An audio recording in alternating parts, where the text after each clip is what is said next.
Sungguh-sungguh Allah sangat ridho ketika seorang hamba itu makan,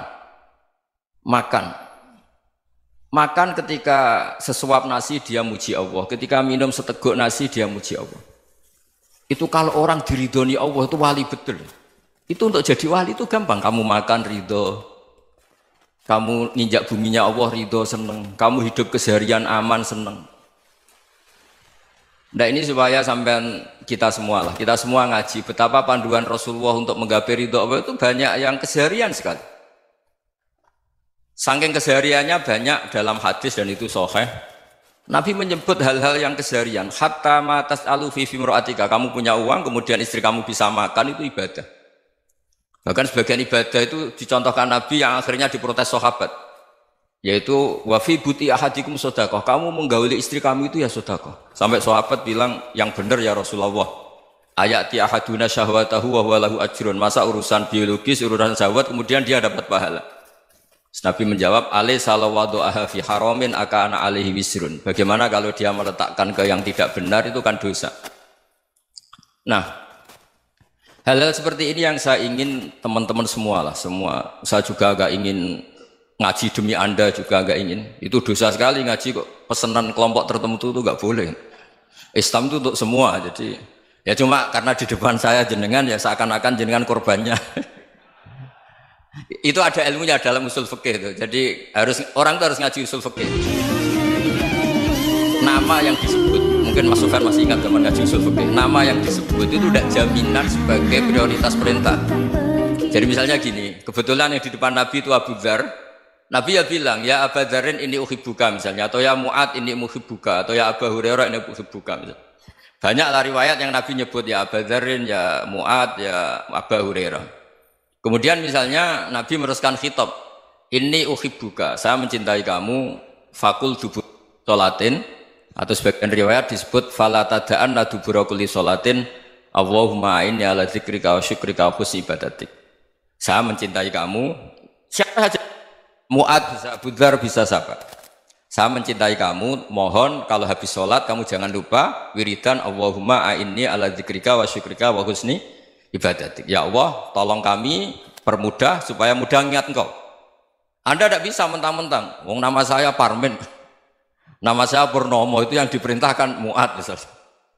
Jadi yang disebut satu, tapi khitab itu untuk siapa saja.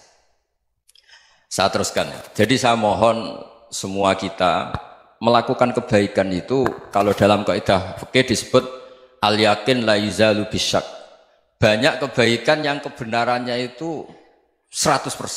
Tidak punya efek samping ke pihak lain, ke kelompok lain, ke komunitas lain. Yaitu tadi misalnya Anda makan dan itu murah sekali, hanya butuh satu piring. Setiap punyaan kamu muji Allah, setiap minum kamu muji Allah. Itu redaksinya Rasulullah SAW disebut Allah sangat ridho ketika seorang hamba makan, kemudian dia memuji Allah. Atau minum, kemudian dia muji Allah. Logikanya gampang, negara seperti ini yang kamu harapkan bentuknya kayak apa, mertua, ipar, komunitas, tetangga. Itu nyata terjadi itu kan belum pasti. Sementara yang mesti terjadi adalah kamu butuh makan, kalau tidak mati. Butuh minum, kalau tidak mati. Butuh bumi yang nyaman ditempati, kalau tidak kita juga mati. Sebab itu Allah kalau menyebut nikmatnya itu hal-hal yang keseharian. Alladzi at'amahum min ju'. Allah itu siapa? Allah itu yang menciptakan kamu bisa makan. Tidak berlebihan. Allah itu yang menciptakan kondisi sosial itu ideal. Zaman Nabi itu ya ada orang munafik. Orang-orang pilihan Allah itu juga diuji orang sekelilingnya yang macam-macam. Semua diuji sesuai konteks zaman dan waktu. Nah, tapi ada ibadah-ibadah yang selalu disarankan Nabi. Sampai Nabi itu pernah ditanya, ayul islami khairun ya Rasulullah, Islam terbaik itu gimana? Jawaban Nabi itu unik. It'amut to'am. Islam terbaik itu ya makan-makan, yang santai-santai. Ketika Allah menyebut beberapa kebaikan, falak tahamal aqobah wa ma adrokan apa? Mal aqobah. Terusannya apa? Fakku raqobah. Terusannya apa? Au it'amun fi yaumin di masghubah. Ya itu acara makan-makan itu juga Islam. Kenapa? Ya bayangkan kalau tidak ada makanan, kita mati kan? Kondisi sosial tidak ideal itu Anda masih gak apa-apa. Tapi kalau Anda tidak makan, Anda tidak minum, Kamu punya istri cerewet masih bisa hidup, punya mertua cerewet masih bisa hidup. Tapi kalau tidak makan bisa mati. Berarti penting mana istri sama makan? Penting mana? Makan. Semoga istri Anda dengar, nanti kamu disuruh makan tapi pulang deh. Itu kalau dibahasakan makan masih memahami. Penting mana nasi satu piring dengan istri. Nggak ada nasi mati, nggak ada istri belum mati. Penting mana? Gak berani jawab kan? Nah, ternyata Anda ada garang kan di depan istri. Jadi saya mohonlah, mungkin Mas Sufyan Sauri tadi yang bisa bantu lah. Teman-teman tuh ngaji yang keseharian saja. Karena kita nyari ridha Allah itu berdasar firman Allah. Dan firman Allah itu menyebut keseharian tuh riang, gampang. Yaitu tadi misalnya wa min ayatihi manamukum billaili wan nahar. Termasuk ayat-ayat Allah itu kamu tidur. Maka dulu itu ada guyonan, ada tokoh Mu'tazilah, kelompok dalam Islam yang berpikir manusia itu bisa menentukan ikhtiarnya sendiri. Karena saya bisa duduk, ingin berdiri, berdiri. Karena kelompok ini nggak terima kalau semua kehendak Allah, nanti bagaimana kalau semua kehendak Allah kok ada hisab ya, ada sanksi. Lucunya itu dia akhirnya, ini cerita ya, mencintai seorang perempuan, cantik sekali. Dan itu dia menjadi ahli sunnah itu oleh hal-hal yang sepele. Karena istrinya cantik, ya namanya suami istri itu hubungan intim. Terus ditanya, Mas, masih ingin lagi? Masih. Silahkan diulang lagi. Wah ya tidak bisa. Katanya manusia bisa menentukan yang diinginkan. Itu tobat itu. Itu nggak bisa ditobatkan Mas Sufyan Ats-Tsauri. Orang cantik yang mudah nobatkan orang itu orang cantik. Segampang itu. Akhirnya kita tahu, makanya kalau dalam kitab Hikam itu disebut al-aqil mayyakul madza yaf'alu wa hubi wal ghafil mayyakul madza af'al. Orang yang punya akal karena sadar ini wilayah Allah, semua milik Tuhan. Itu dia tiap hari berpikir, besok Allah akan melakukan apa terhadap dunia ini. Kamu merencanakan suatu mau plesir, ternyata gempa. Mau wisata ke Rusia, ternyata perang. Kamu tidak pernah tahu apa yang akan terjadi besok. Wa ma tadri nafsum madza taksibu ghadan. Tapi anda semua kita ini sering punya jadwal permanen. Makanya saya kalau diundang siapa saja, sana takdir. Yang jelas Gus ini acara penting. Ya masih acara penting nak pangeran ngersakno piye? Kowe ape dadi pangeran, kamu kok mau jadi Tuhan? Itu kadang ya kiai. Penting Gus acara ini jenengan harus memastikan bisa. Loh kamu itu yang ngajarin tauhid, sesuatu itu biadillah kok bilang-bilang apa pasti. Kalau maksa terus tak tobatkan loh kamu kata saya. Ya kalau gitu Gus bilang insya Allah. Wah itu hati saya, fisik saya, roh saya sudah bilang insya Allah. Tidak usah kamu latih kata saya. Nah hal-hal tauhid keseharian itu gampang sebetulnya. Wal ghafil yaqulu madza af'al. Tapi orang yang lupa Allah dia setiap hari bilang besok apa? Kita bisa melakukan apa? Seakan-akan dia itu aktor, dia penting, dia subjek permanen, dia. Padahal kita ini hanya objek kehendak Allah Subhanahu wa taala. Karena kita yakin sesuatu yang terjadi di alam raya ini kita tidak bisa apa-apa. Makanya saya sering ngaji, sering bilang saya, ketika Anda mensifati Allah, dia yang menghidupkan. Sudah itu tanamkan, sehingga ketika kita mati, santai saja. Kenapa santai? Allah punya cara menghidupkan kita. Zaman kita hidup juga gak tahu caranya ngelola jantung, ngelola paru-paru. Kamu juga gak tahu ngelola oksigen yang tidak beracun, tidak mengandung polusi. Tahu-tahu hidup. Gak ingin tua ya tahu-tahu tua, gak ingin mati tahu-tahu mati. Selama ini kita hidup juga agak tahu apa sebetulnya. Hanya gaya tok, punya jadwal, punya planning. Kalau kamu bisa menentukan pilihan Anda, pasti Anda istrinya cantik, 4 neriman semua, qanaah semua. Nyatanya enggak kan? Ada 1 jelek, cerewet. Oh itu kan, nyatanya enggak bisa apa-apa Anda kan? Dan kamu bawa mati lagi. Itu kan. Istri Anda juga gitu, punya keinginan, punya suami yang ganteng, yang jabat, yang riman, yang enggak poligami. Ya tidak kesampaian juga. Kalau kita ngitung tingkat kegagalan kita itu gagal terus. Ya kan? Nah, terus ingat Allah. Madza yaf'alu wa hubi. Orang yang punya akal selalu berpikir Allah itu menghendaki apa terhadap saya. Lalu sama-sama orang gitu. Ngelihat orang yang serius, itu kata Anda itu pemikir berat, serius, senang punya tokoh yang merengut tuh, karena kamu anggap serius. Tapi sebagian orang nganggap orang yang serius itu wong merengut, wong masam, wong muka kok ditekuk. Jadi sama itu hati ya muqallibal qulub tsabbit qalbi ala dinik, karena kita nggak tahu cara berpikir kita tentang orang lain, tentang sekeliling kita. Misalnya kita orang baik yang jenis ngrumat fakir miskin. Ada orang bangun masjid mewah itu janggal. Apa artinya masjid mewah kalau banyak orang kelaparan? Tapi kalau yang jenis pendidikan apa artinya masjid mewah kalau tidak bisa ngaji? Nanti yang jenis infrastruktur apa artinya ini kalau semuanya punya sudut pandang yang berbeda-beda. Dan Islam mengapresiasi semua kebaikan. Tapi katakan semua kebaikan itu adalah kehendak Allah Subhanahu wa taala. Karena apapun baik Anda itu pakai fasilitas yang diberikan oleh Allah Subhanahu wa taala. Sehingga ini yang disebut qulillah tsumadarhum fi khawdihim yal'abun. Ya kembali tadi ke tema-tema bahwa keseharian Anda ini sudah Islami. Saat Anda tidak bisa melakukan apa saja. Saya sering ada jenazah, biasanya kalau tetangga meninggal saya sering disuruh ngelepas. Saya bilang orang ini baik. Karena sering ngelamun di rumah, sering nganggur di rumah. Ditanya sama anaknya, kenapa Gus nganggur baik?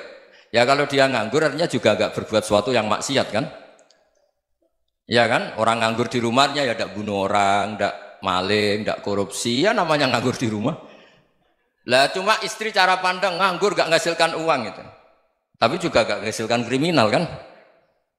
Jadi sebenarnya Islam itu makanya kalau sampai ngaji usul fikih itu ada kitab usul fikih namanya Lubul Usul, itu terkenal sekali di pesantren itu.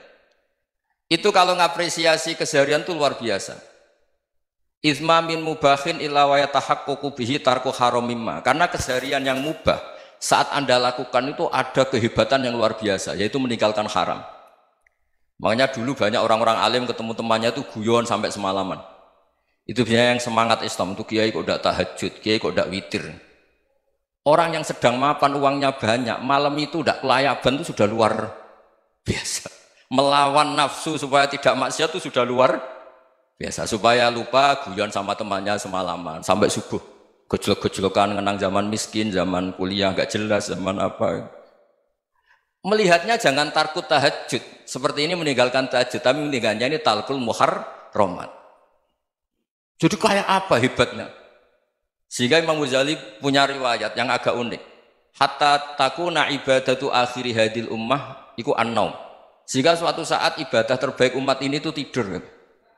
Itu kan riwayat kontroversi. Ketika Imam Ghazali saja, kenapa iya? Kenapa kamu mulai keluar dari rumah itu sudah banyak maksiat, melihat perempuan yang enggak mahram, melihat fenomena. Tapi kalau kamu tidur itu enggak melihat apa-apa. Tapi juga kamu jangan nganggap tidur itu ibadah betul. Saatnya melakukan fardu ain malah masih tidur. Tapi itu sudut pandang yang menjadikan kita Islam itu gampang. Jadi saat Anda tidak bisa aktivitas apa-apa, misalnya ada beberapa orang yang lumpuh. Lumpuh itu memang nggak bisa Jumatan, nggak bisa ibadah, tapi dia juga nggak bisa maksiat.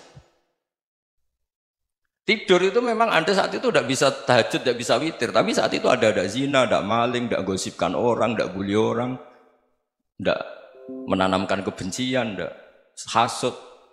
Sehingga tidur menurut Allah Ta'ala wa min ayatihi manamukum billaili apa? Wan-nahar. Karena di tidur itu selain ada unsur istirahat, jaga kestamina, juga ada unsur meninggalkan beberapa keburukan. Nah saya mohon ibadah yang keseharian ini kita jaga. Supaya kita semua baca ayat itu fasih. Fasih itu tertanam di hati. Allah itu siapa? Alladzi at'amahum min ju'i wa amanahum min khauf. Dan Allah kalau cerita di Quran itu anna sababnal ma'a sabba thumma syaqaqnal ardha wa syaqqa fa ambatna fiha habba wa inaba wa qadba wa zaituna wa nakhla wa hadaika hulba. Kamu tahu saya ini siapa kata Allah? Saya ini adalah Tuhan yang menurunkan air, kemudian ada tanaman banyak. Habba wa inaba wa qadba, ada zaitun, ada tin, kalau orang Jawa mungkin ada tela, ada padi, ada mangga, ada pisang. Sudah. Wa inaba wa zaituna wa nakhla wa hadaika hulba, ada perkebunan yang lebat. Tujuannya apa? Mata Allahkum, silahkan kamu pakai, kamu nikmati. Tapi karena kadang kita ini punya ide-ide besar. Tadi untuk syukur saja nunggu punya istri riman, rumah baik, tetangga baik, komunitas baik, semuanya baik baru syukur. Lama-lama nanti ada di surga, syukurnya nunggu surga paling kelas A. Itu sudah ada yang menghuni Rasulullah, kamu nggak boleh di situ. Masa untuk syukur saja? Repotnya Masya Allah. Jadi mohonlah Quran yang kalau Anda hafalkan juz sama itu kan ada ayat-ayat yang kayak tadi. Ya, fal yanzuril insanu ila ta'ami. Coba lihat Apa yang kamu makan ya? Dari mana? Dan untuk mempertahankan hidup kamu keseharian. Jadi jangan kira ibadah itu harus membentuk komunitas yang versi Anda. Ibadah itu harus yang hal yang mulu-mulu. Kesehariannya Anda alami. Loh ini saya tidak bikin-bikin. Saya ngaji bukan karena berdasar pesanan. Itu ayat yang saya baca kan betul ada ayatnya kan. Fal yang dzuril insanu ila ta'ami. Anna sobabnal ma'a sobba thumma syaqqaqnal ardo syaqqa fa ambasna fiha habba wa inaba wa qadba wa zaituna wa nakhla wa hadaiqa ghulba. Terusannya apa? Mata'al lakum, silakan kamu nikmati. Mata itu silakan kamu nikmati. Ya kayak sampean dikasih hidangan ya makan. Ya sudah makan, habis makan ya minum, habis itu ngantuk ya tidur. Ya sudah normal-normal saja. Kayak apa indahnya Islam? Tapi Anda mencari Islam yang gimana lagi? Nah itu yang diajarkan guru-guru kita, diajarkan sanad kita sampai Wali Songo, sampai Rasulullah SAW. Bahwa pada akhirnya ada jihad, ada perang. Itu dulu memang perang, bukan membunuh, beda. Dulu kita dijajah Belanda ya perang, dan itu normal karena kita dijajah. Jadi ketika orang lain ingin baik sama kita, wa in ahadum minal musyrikin astajaroka ya fajirhu hatta yasma'a kalam Allah. Kalau mereka ingin baik ya kita baik. Makanya ada istilah musta'man, mu'ahad. Kalau mereka ingin damai, berdampingan dengan kemajmukan ya itu yang lebih baik. Karena memang Islam menghormati proses perdamaian. Wa in janahu lis-salmi ya fajnah lah. Kalau ingin damai ya kita harus